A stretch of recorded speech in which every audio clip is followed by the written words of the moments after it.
안녕하세요. 오늘은 신명기 24장 1절부터 4절까지의 말씀을 나눠보도록 하겠습니다. 오늘은 좀 쉴까 했다가 혹시라도 단 한 분이라도 관심이 있으실 분이 있으실지도 모르겠다는 이제 생각이 들어서 지금 뒤늦게 나누는 것이고, 언제나 편하실 때 이제 듣고 싶은 마음 있으신 분은 들어주시면 되겠습니다. 오늘은 특별히 이 하이델베르그 요리 문답과 연결지어서 이야기를 나눠보겠습니다. 사실 이 책은 제가 굉장히 좀 정든 책이기도 해요. 이제 교사 생활할 때 좀 몇 번 썼던 책이기도 하고, 제가 알기로는 의외로 이 책이 신학적으로는 연구가 많이 되긴 했으나 실제로 학생들에게 사용해 본 사람은 거의 없는 것으로 알고 있어요. 근데 이제 나누면서 제가 어떤 형태로 학생들과 나눴는지는 이제 후반부에 제가 그걸 이제 공유를 하겠습니다.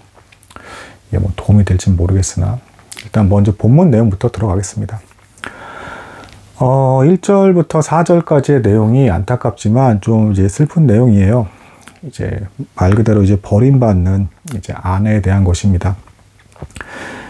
그리고 이제 이걸 신약과도 반드시 연결져서 봐야 이제 사람이 얼마나 악하고 잘못을 많이 하는지가 드러나는 이제 그런 본문이라 볼 수가 있겠습니다. 여기서 이제 보면 남편 입장에서 아내가 부끄러운 일을 했을 때 이제 이혼 증서를 쓸 수 있다라는 이제 본문이 나오는데, 여기서 이제 부끄러운 일이라는 건 간음했다라는 게 아닙니다. 그것보다는 무언가 작은 일인데, 정확히 얘기하면 예수님께서는 분명히 뭐라 하셨습니까? 신약에서 간음한 연고 외에는 이혼할 수 없다라고 이제 말씀하셨죠. 자, 근데 왜 그러면 여기서는 이 모세율법에서는 이혼을 허락하신 것이냐? 그 예수님의 율법을 제정하신 예수님의 해석에 의하면, 자, 이 남편이 뭔가 마음이 떠났어요. 이제 아내에 대해서. 나쁜 마음이죠. 그러니까 아내가 딱히 크게 잘못한 것이 없음에도 불구하고 마음이 떠난 상태에서 뭔가 꼬투리를 잡는 것이죠. 부끄러운 일을 했다. 이런저런 일을 했다. 그래서 기어이 너와 이혼을 하겠다. 라는 것을 허용하지 않는다면, 만약에 율법이, 그럼 어떤 일이 발생하느냐? 이미 나쁜 남자니까 아내를 학대하겠죠. 그러니까 이제 그런 측면에서 하나님께서 이혼을 허락하신 것이다 라고 이제 해석을 할 수가 있습니다. 더 나아가서 이제 조금 밑에 내용에 뭐가 좀 추가가 되냐면, 그럼 이제 이렇게 나가게 된 아내에게 반드시 이제 그 지참금을 줄 것을 하나님께서 요구하고 있어요. 그러니까 이 아내를 불쌍히 보시는 겁니다. 하나님께서 일단. 그리고 예를 들면 이 아내가 두 번째 남편과 결혼을 했는데 두 번째 남편이 죽었다. 그러면 다시 첫 번째 남편과는 재결합을 할 수가 없다. 이 이유에 대해서는 이제 왜 그런 거냐면, 이제 유대인들의 말에 의하면 이제 그렇습니다. 이제 그 이유는 아내를 이혼했다가 다시 이렇게 만나겠다, 왔다 갔다 할 수 있는 이게 가능하다는 것 자체가 그 이방 족속들 중에 아주 타락한 어떤 그 풍습 중에 하나가 뭐였냐면, 아내를 이제 교환하는 이런 풍습이 있던 이방 족속이 있었어요. 아주 끔찍한 일이죠. 그러니까 이혼했던 아내를 너무 쉽게 다시 재결합을 하고 왔다 갔다 하는 것을 애시당초 이제 불가능하게 한 이유는, 이게 이제 너무 자유분방하게 이렇게 저렇게 바뀌게 되면서 성적인 문란함으로 갈 수가 있기 때문에 이것이 이제 금지된 것이다 라고 이제 말씀을 드릴 수가 있겠습니다. 근데 이제 추가로 제가 이제 요 하이델베르그 요리 문답과 이제 결합을 해서 나누고 싶은 내용은, 자, 이 아내 입장에서 이제 어떻겠습니까? 불쌍한 여인이죠. 그리고 이때 당시에 고대 시대에 이제 여자니까 더 약자이고, 그래서 더 이제 가슴 아픈 일들이 많을 것입니다. 같이 하나님을 믿는 이스라엘 족속 안에 있었던 것이죠. 근데 이런 경우에도 이렇게 이제 불행한 일들이 발생할 수가 있는 것이다. 이런 경우에 이 아내에게 이제 위로가 되어야 될 것은 무엇인가? 성경 본문에도 예를 들면 하갈을 기억하실 겁니다. 아브라함이 이제 기다리지 못하고 이제 아내 사라의 이제 애굽 종이었던 하갈을 취하게 되죠. 그래서 이스마엘을 낳게 되고, 여기서 하갈이 잘못을 합니다. 이제 자기가 아들을 낳게 되니까 기세등등해져서 함부로 자신의 주인인 사라를 이제 우습게 봤죠.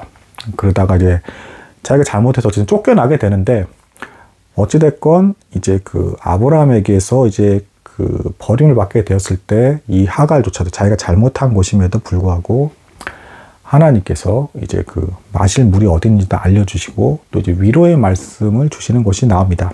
그러니까 하나님께서 성경에 보시면 유독 연약하고 힘이 없고 그리고 고통받는 자에 대해서 더 이제 주목하시는 모습이 많이 나옵니다.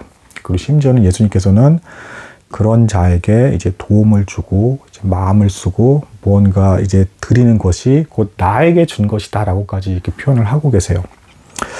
자, 여기서 조금 더 나아가서 사실 이 하이델베르그 요리 문답을 왜 지금 얘기하려고 하는 거냐면 뭐 여러분들도 이렇게 뭐 지금 여기서는 아내가 이제 쫓겨나는 일로서 이렇게 본문이 나오고 있지만 버림받은 것이 남편에게 성경에는 또 해석에 있어서는 이런 해석도 가능은 합니다. 뭐 이제 사람이 떡으로만 살 것이 아니요 하나님의 모든 말씀을 살 것이다. 그래서 그 떡이라는 것은 모든 먹을 것을 지칭하는 것이죠. 아내가 쫓겨나는 일이라든가 버림받는 일이라든가 기타 뭐 사업이 안 됐다라든가 아니면 뭐 시험이 잘 안 됐다라든가 기타 아니면 어딘가에서 무시를 당한다거나 등등 하나님을 믿음에도 불구하고 이 세상에 이제 많은 고통을 받으실 수가 있습니다. 그때 성도에겐 어떤 위로가 있는 것인가라는 것을 주제로 이제 쓰여진 어제 문답이 이제 하이델베르그 요리 문답입니다. 그러니까 이제 성도는 그런 일을 겪는다 하더라도 하나님께 위로를 받는다. 그리고 이 위로는 이제 뭐 하나님께서 그런 막 보복하듯이 뭐 갑자기 더 잘 되게 해준다는 형태의 그런 위로가 아니라 선으로서 악을 억누르는 것이다. 이 자카리아스 우르시누스 이 저자가 쓴 해설서를 기준으로 제가 말씀을 드리는 겁니다. 그렇게 이 사람이 쓴 걸 해야 이제 의도가 맞을 테니까. 그러니까 즉 살아서나 죽어서나 내가 무슨 일을 겪던 나는 나의 것이 아니라 하나님의 것이다 라는 사실이 나에게 위로가 될 것이고 지금 나에게 어떤 고통과 고난이 있을지라도 내가 마침내는 주 안에서 영원한 안식을 누릴 것에 될 거라는 거 하나님의 소유이자 백성이라는 사실이 바뀌지 않는다는 사실을 통해서 위로를 얻게 되는 것입니다. 그래서 복음이 마침내는 전부다라고도 이제 말씀을 드릴 수가 있는 것입니다.